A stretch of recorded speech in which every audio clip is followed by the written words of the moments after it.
Assalamualaikum. Waalaikumsalam. Mbak-mbak sekalian, Pak. Ya. Kenalkan, saya Hanifah Ramadhani dari Prodi Ekonomi Syariah. Di sini saya akan menjelaskan, memberitahu apa sih pengertian dari pasar modal. Nah, dari para rekan-rekan sekalian, ada yang tahu apa arti dari pasar modal itu sendiri? Belum. Bapak? Mbak? Oh ya, sebelumnya perkenalkan dulu. Dengan Mbak siapa? Ya, Mbak siapa? Oh, Mbak Mia. Mbak Siska. Oh, Mbak Siska. Mbak apa? Pak Kasim. Oh iya, Pak Kasim ya. Terima kasih. Dari Mbak Nur, Mbak Mia, Mbak Siska dan Pak Kasim, ada yang tahu apa dari arti dari pasar modal itu sendiri? Belum tahu. Nah, belum ada yang tahu? Nah, pasar modal ini merupakan tempat bertemunya pihak yang membutuhkan dana jangka panjang dengan pihak yang membutuhkan dana secara investasi. Nah, kemudian produk investasi di pasar modal ini ada empat yang merupakan produk keuangan. Yang pertama itu ada produk saham, produk obligasi, produk reksadana dan berbagai produk lainnya. Dapat dipahami rekan-rekan sekalian? Mbak? Nah, kemudian pasar modal ini sendiri dibagi menjadi dua, yaitu ada pasar modal pasar primer dan pasar modal pasar sekunder. Nah, pasar modal primer ini bisa kita sebut dengan pasar perdana atau yang memiliki arti yaitu tempat pertama kalinya suatu saham ditawarkan kepada masyarakat yang dikenal dengan istilah go public atau initial public offering atau IPO. Bapak? Ya. Kemudian yaitu perusahaan ini terbuka sebagai pihak penjual saham atau investor sebagai pembeli saham. Setelah itu saham akan dicatat di pasar sekunder untuk diperjualkan kembali antar investor lainnya. Baik, dapat dimengerti para rekan-rekan sekalian? Bapak, Ibu? Enggak? Nah, kemudian pasar sekunder. Pasar sekunder ini merupakan kelanjutan dari pasar primer ini sendiri. Nah, yang mempertemukan antar sektor investor jual beli dan investor beli yang melalui mekanisme lelang yang berkelanjutan. Ya, bagaimana Bapak? Nah, kemudian ada beberapa manfaat dari pasar modal ini sendiri. Ada 5 manfaat di dalamnya. Yang pertama yaitu adalah sumber dari pembiayaan. Yang kedua yaitu ada wahana investasi. Yang ketiga yaitu adalah penyebaran kepemilikan perusahaan. Yang keempat keterbukaan dengan keterbukaan dan profesionalisme. Dan yang terakhir itu adalah lapangan kerja. Ya, habis itu nah, jenis dari produk investasi di pasar modal ini sendiri ada 2. Nah, dari para mbak sekalian dan Bapak, ada yang tahu apa sih jenis-jenis yang ada, jenis-jenis keuangan yang ada dalam pasar modal ini sendiri? Mbak Nur, Mbak Mia, Mbak Siska, Pak Kasim, ada yang tahu? Belum. Bisa dijelaskan? Oh, boleh. Nah, jenis dan produk investasi yang ada pada pasar modal ini sendiri ada 2, yaitu ada saham dan surat utang. Nah, saham ini sendiri yang bersifat ekuitas, sedangkan kalau surat utang itu bersifat pendapatan tetap. Nah, dapat dimengerti Bapak, Mbak, sekalian. Nah, kemudian yaitu saham. Nah, para mbak-mbak sekalian, ada yang tahu apa arti dari saham ini sendiri? Pengertian dari saham ini sendiri? Mbak Siska tahu apa pengertian dari saham ini sendiri? Mbak Mia, Mbak Nur, Pak Kasim kalau boleh? Belum tahu. Belum tahu. Nah, saham ini sendiri merupakan bukti kepemilikan seseorang atau badan atas suatu perusahaan sebagai klaim terhadap penghasilan dan kekayaan perusahaan tersebut. Bagaimana, Mbak? Nah, misalnya contoh nih, Mbak Mia ini ingin membangun suatu usaha apa ya, misalnya usaha bakso mungkin. Nah, Mbak Mia ini membutuhkan untuk membuka usaha bakso ini sendiri membutuhkan modal sebesar 10 juta. Nah, sedangkan Mbak Mia ini sendiri hanya memiliki modal sebesar 1 juta. Nah, jadi Mbak Mia ini mengajak 9 teman-temannya untuk menanamkan modal untuk membangun usaha yang ingin dibangunnya ini. Nah, maka dari itu 9 temannya ini menanamkan modal, masing-masing menanamkan modal sebesar 1 juta. Kemudian terbangunlah usaha dari punya Mbak Mia ini misalkan. Nah, setelah itu jika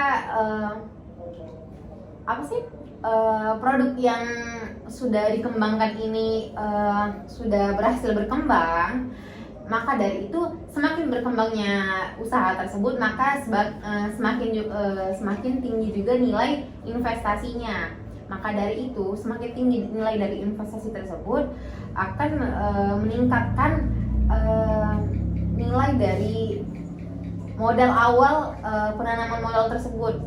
Misalkan nih ya, dari 9 teman Mbak tadi yang menanamkan modal masing-masing 1 juta, semakin dari perkembangan hasil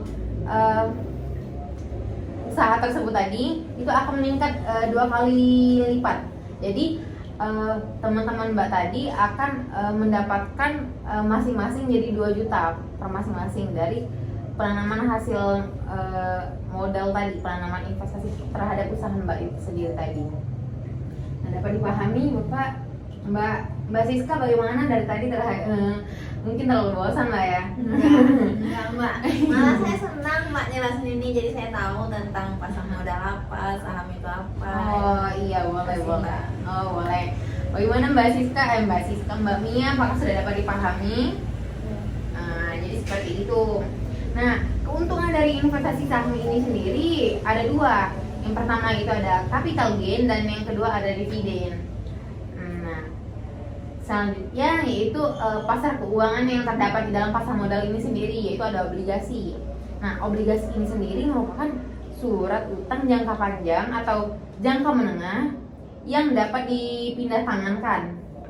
Nah, obligasi ini sendiri juga dibedakan menjadi berdasarkan penerbitnya. Misalkan ada 2 nih, ada obligasi korporasi dan obligasi negara.